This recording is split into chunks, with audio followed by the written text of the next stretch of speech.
Hello dear all students, एक बार फिर से आप सभी लोग का नर्सिंग गुरुकुल के इस ऑनलाइन लर्निंग प्लेटफॉर्म पे स्वागत है। आप सभी लोग का रिजल्ट आ गया है।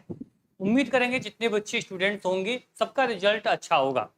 बता दें कि आप लोग रिजल्ट आने के बाद काफ़ी परेशान हो कि मेरा इतने नंबर पे होगा या नहीं होगा, कितना नंबर मुझे चाहिए, मुझे गवर्नमेंट कॉलेज मिलेगा या प्राइवेट कॉलेज मिलेगा। काफ़ी मन में कन्फ्यूजन बना हुआ है।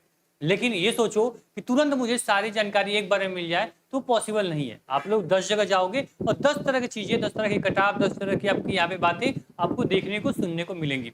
इसलिए बोलता हूँ किसी एक प्लेटफॉर्म, मैं नहीं बोलता कि नर्सिंग गुरुकुल को ही फॉलो करो, ठीक है। आप किसी प्लेटफॉर्म को फॉलो कर रहे हो तो आप एक प्लेटफॉर्म की सारी बातें, सारी इन्फॉर्मेशन आप फॉलो करोगे तो आपको कन्फ्यूजन नहीं होगी, ठीक है। और मैं क्यों बोलूंगा कि आपके लिए नर्सिंग गुरुकुल का ओपिनियन, इसका जो एक्सपेक्टेड कट ऑफ होती है क्यों हमेशा सटीक होती है, क्योंकि हम लोग लगातार 4 सालों से यूनिवर्सिटी एंट्रेंस के बच्चों को, लगभग 2 लाख से अधिक बच्चों को हम लोग काउंसलिंग कर चुके हैं, उनको अपने ड्रीम कॉलेज, ड्रीम विश्वविद्यालय तक पहुंचा चुके हैं। इसलिए आप इस प्लेटफॉर्म में भरोसा कर सकते हो, ठीक है। चलिए फाइनली बता दें कि आप लोग को सीनेट का जो रिजल्ट आप लोग का आया उसके बाद आप लोग का यहाँ पे कौन कौन से डॉक्यूमेंट आपके लिए जरूरी है, ठीक है। कौन कौन से डॉक्यूमेंट आप रेडी कर लो जिससे कि आप लोग का यहाँ पे काउंसलिंग में, आपको एडमिशन में कोई भी प्रॉब्लम, कोई भी समस्या आपके साथ नहीं होगी। आगे बढ़े तो यहाँ पे देख लेना, जो डॉक्यूमेंट्स अभी आपके स्क्रीन पे चल रहा है ये डॉक्यूमेंट आपके रजिस्ट्रेशन टाइम इंपॉर्टेंट है। देखो इसमें से कुछ डॉक्यूमेंट ऐसे होंगे कि जो जब जब काउंसलिंग करने जाओगे तभी आपसे मांगे जाएंगे, और जैसे कि कुछ डॉक्यूमेंट ऐसे होंगे जो कि आप जब यहाँ पे एंट्रेंस एग्जाम दे लिए, आपका काउंसलिंग हो गया, आपको सीट अलॉट हो गई, तो जब कॉलेज में जाओगे डॉक्यूमेंट वेरिफिकेशन के लिए तब वहाँ पे आपको ये डॉक्यूमेंट जरूरी होंगे। मैं दोनों बताऊंगा, ध्यान से चीजों को देखो। काउंसलिंग करते टाइम आपको देखो यहाँ पे आपको 10th एंड 12th की मार्कशीट आपके पास होनी चाहिए, कैरेक्टर सर्टिफिकेट आपके पास होना चाहिए, ठीक है। आपके पास टीसी जानते हो, ट्रांसफर सर्टिफिकेट, यानी जहां से अपने क्लास 12th पढ़ रहे थे ना, अब क्लास 12th जब पढ़ ली होगी तो अपने स्कूल में जाना, ठीक है। अपने स्कूल में जाना और बोलना सर कि मेरा टीसी बना के दे दीजिए, क्योंकि यहाँ जरूरत लग सकती है। तो टीसी और माइग्रेशन अपना बनवा लेना, और कैरेक्टर सर्टिफिकेट भी आपका स्कूल से ही मिलने वाला है, ठीक है। स्कूल से ये दोनों सर्टिफिकेट आप लेके अपना एडवांस में रख लो। आपके पास 10th एंड 12th की मार्कशीट तो हो ही गई होगी। बात करें डोमिसाइल, ठीक है। अब डोमिसाइल सर्टिफिकेट आपके पास होना चाहिए भाई, कहाँ के तुम निवासी हो। निवास जानते हो, निवास, उसी को बोलते हैं डोमिसाइल। तो अब इसको क्या करो, निवास अपना बनवा कर रख लो जिससे कि आपको प्रॉब्लम ना हो।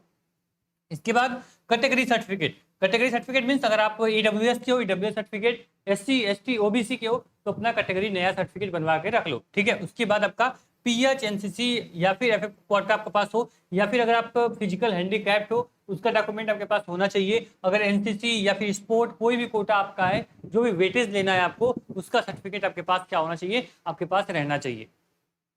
नहीं समझ में आया, फिर समझा दूं। देखो आपके पास 10th 12th की marksheet, character, TC certificate, domicile, उसके बाद करेक्ट यहाँ पे कैटेगरी और पीएच और एनसीसी और जो भी स्पोर्ट कोटा आपके पास है वो सब कुछ आपको रखना है। इसके साथ ही आपके पास कम से कम 2 मोबाइल नंबर आपके पास होना चाहिए, ठीक। 2 मोबाइल नंबर आप रख लो। एक आपके पास जो ईमेल आईडी है, ईमेल आईडी आपके पास क्या होनी चाहिए, वैलिड ईमेल आईडी आपके पास होनी चाहिए, इसको आप ध्यान रखना, ठीक। इसके बाद अब एक चीज और याद रख लेना, आप ये सारे डॉक्यूमेंट्स रख रहे हो, इसके बाद एक आता है गैप सर्टिफिकेट, ठीक है। एक आता है गैप सर्टिफिकेट। लोग बोलते हैं सर कि ये गैप सर्टिफिकेट किसको कब लगता है, तो ये गैप तब लगेगा जब डॉक्यूमेंट वेरिफिकेशन के लिए, जब कॉलेज सीट अलॉट होगी, जब कॉलेज में जाओगे तब ये सर्टिफिकेट आपसे मांगा जाएगा। बात समझ में आई। तो यहाँ पे जो गैप किसको देना है, देखो कौन देगा। सपोज दैट कि 2025 में आपने क्या किया, 2025 में आपने 12th पास आउट किया, ठीक। 2025 में आपने 12th पास आउट किया तो आपको गैप सर्टिफिकेट नहीं देना है। अगर कोई बच्चा ऐसा होगा कि जो 2024 में पास किया है, ठीक है, 2024 में पास किया है, या फिर 2023 में, 2022 में पास किया 12th, तो इसको बताना पड़ेगा भाई कि मैं 1 साल कहाँ क्या कर रही थी। इसके लिए एक एफिडेविट बनता है, बहुत छोटा सा डॉक्यूमेंट है, कहीं बन जाएगा, आप गैप सर्टिफिकेट बनवा के रख लेना, ठीक। बस समझ में आई।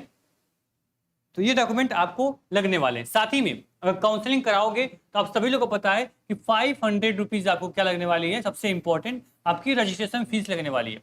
इसके साथ सिक्योरिटी फीस में आपको 5000 लगेगा। इन टोटल 5500 रुपए आपके क्या लगने वाले हैं, 5500 रुपए आपके काउंसलिंग टाइम लगेंगे।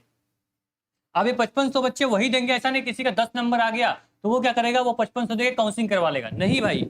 आपको आइडिया लगना चाहिए ना कि मुझे प्राइवेट कॉलेज देना है, मुझे कोई भी कॉलेज मिल जाएगा तो मैं एडमिशन ले लूंगा या ले लूंगी। तो आराम से आप लोग क्या करो, अगर आपका यहाँ पे 40 नंबर प्लस है तो आप लोग यहाँ पे काउंसलिंग में पार्टिसिपेट कर लो। आपको प्राइवेट कॉलेज या फिर आप लोग को जो आपका NIC अप्रूव कॉलेज है वो आपको आराम से मिल जाएगा। ठीक है, तो ये आपको समझना पड़ेगा। ठीक, तो यहाँ पे आप सभी लोगों को तब वही बच्चा 5 या 5500 रुपये पेमेंट करेगा जिसको कॉन्फिडेंस है कि मुझे कॉलेज मिल जाएगा। ये जो आपका 500 रुपये सिक्योरिटी फीस है जो कि आपके रिफंडेबल है, जो कि आपके रिफंड हो जाएगी, लेकिन रिफंड उस शर्त पे होगी जब आपको कोई सीट अलॉट नहीं होगी।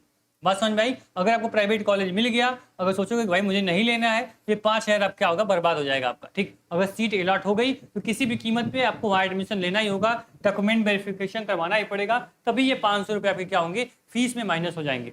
बात समझ में आई? तो उसको आप ध्यान रखना। ठीक, तो ये थोड़ा कन्फ्यूजन बच्चों को रहता है, वो मैंने यहाँ पे क्लियर कर दिया सर। एक बार फिर बता दूं आप लोग को, जो आपका ये 5000 रुपये लगेंगे, ये आपकी जब सीट अलॉट नहीं होगी तभी आपके अकाउंट में रिफंड होंगे। ठीक, अगर प्राइवेट कॉलेज भी आपको मिल जाता है, ठीक है, अगर प्राइवेट कॉलेज भी मिल जाएगा तो भी ये आपकी फीस जो है ये रिफंड नहीं होगी। ठीक, चलो इसके बाद आता है सर, यहाँ पे सीनेट फॉर्म आपने भरा होगा तो प्रिंट आउट उसका आपके पास होगा। एडमिट कार्ड आप रखे रहना, एडमिट कार्ड बहुत ही इंपॉर्टेंट है। काउंसलिंग टाइम आपको जमा करना पड़ेगा, लगाना पड़ेगा। वेरिफिकेशन सीट, यहाँ पे चालान प्रिंट, मेडिकल फिटनेस, उसके बाद काउंसलिंग रजिस्ट्रेशन प्रिंट। यानी कि देखो, जो यहाँ पे आपका चालान प्रिंट हो गया, ठीक है, वेरिफिकेशन सीट हो गई और काउंसलिंग रजिस्ट्रेशन, ये आपको क्या करना है, ये जैसे काउंसलिंग करोगे इसका आपको पूरा प्रिंट आउट मिल जाएगा, इसको अपने पास रख लेना। मेडिकल फिटनेस जो है ये आप किसी भी आप डॉक्टर से, हॉस्पिटल से बनवा सकते हो, इजीली बन जाएगा।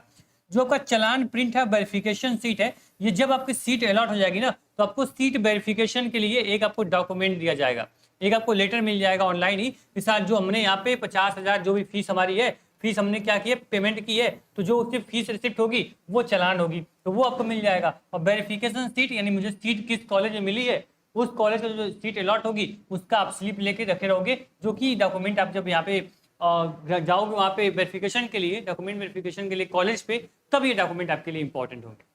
ठीक, तो अभी क्या है, काउंसलिंग टाइम, आपको वेरिफिकेशन सीट की जरूरत नहीं है, चालान प्रिंट की जरूरत नहीं है, मेडिकल फिटनेस की जरूरत नहीं है, और आपको काउंसलिंग रजिस्ट्रेशन की जरूरत नहीं है। ठीक है, ना ही आपसे एडमिट कार्ड मांगेगा, ना ही आपसे फॉर्म मांगेगा सीनेट का। कब? जब अभी काउंसलिंग करोगे।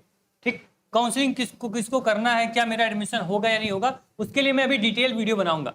ठीक है, आप चैनल को सब्सक्राइब कर लेना। आप कितने नंबर पे आपको प्राइवेट मिल जाएगा, कितने नंबर पे आपको यहाँ पे गवर्नमेंट कॉलेज मिल जाएगा, आपको कॉलेज मिलेगा नहीं मिलेगा, उन सभी मुद्दों पे हम आके आपसे बात करेंगे। ठीक है, अब इस वीडियो का मेन मोटिव हमारा था कि आपको डॉक्यूमेंट बता देना सर कि आप ये डॉक्यूमेंट तैयार करके रख लो। तो फिर समराइज कर दूं, जिससे कोई डॉक्यूमेंट आपसे छूटे ना।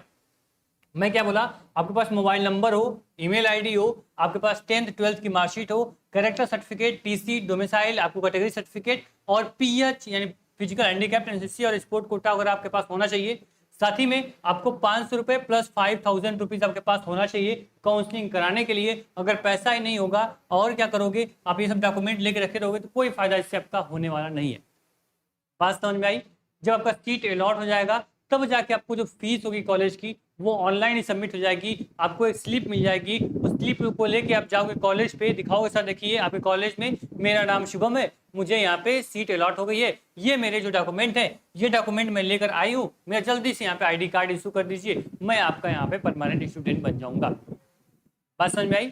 तो सीट अलॉट होगी। अभी देखो एक बात बता दूं, ये जो काउंसलिंग है ना, ये आपकी राउंड 1 की काउंसलिंग है, राउंड 1 की काउंसलिंग ये है। ठीक, अब इसमें क्या होगा, इसकी कट ऑफ थोड़ी सी हाई जाएगी। ठीक, इसमें हो सकता है कि जो बच्चे 75 नंबर पाए होंगे इनको गवर्नमेंट कॉलेज नहीं मिलेगा। ठीक है, क्योंकि अभी पहली राउंड की काउंसलिंग होगी, इसके बाद सीट खाली होगी तो आपको राउंड 2 की काउंसलिंग होगी, फिर राउंड 3 होगी, फिर आपका स्टे राउंड होता है, मतलब ऐसे आपको बहुत सारे राउंड मिलेंगे। बात समझ में आई? तो उसके आधार पे क्या करना है, आप लोग को वेट करना है। अगर नंबर थोड़ा भी आपको अच्छा है तो मैं वीडियो बनाऊंगा, उसके अकॉर्डिंग देख लेना। नंबर अगर थोड़ा भी अच्छा है, वेट करना, आपको गवर्नमेंट कॉलेज नहीं प्राइवेट कॉलेज ही मिल जाएगा। लेकिन हाँ, जो बच्चा फीस एफोर्ड कर सकता है उसके लिए प्राइवेट कॉलेज भी खराब नहीं होते। बस समझ आई? इसको भी आप अपने दिमाग में रखना। बाकी डॉक्यूमेंट जो मैंने बताया ये सारे डॉक्यूमेंट अपना बनवा लो प्लेटफॉर्म पे, अगर पहली बार आए हो सब्सक्राइब कर लेना। आने वाली सारी जानकारी, इन्फॉर्मेशन, अपडेट सब कुछ इस आपको आपके चैनल से आपको मिलती रहेगी। Thank you so much.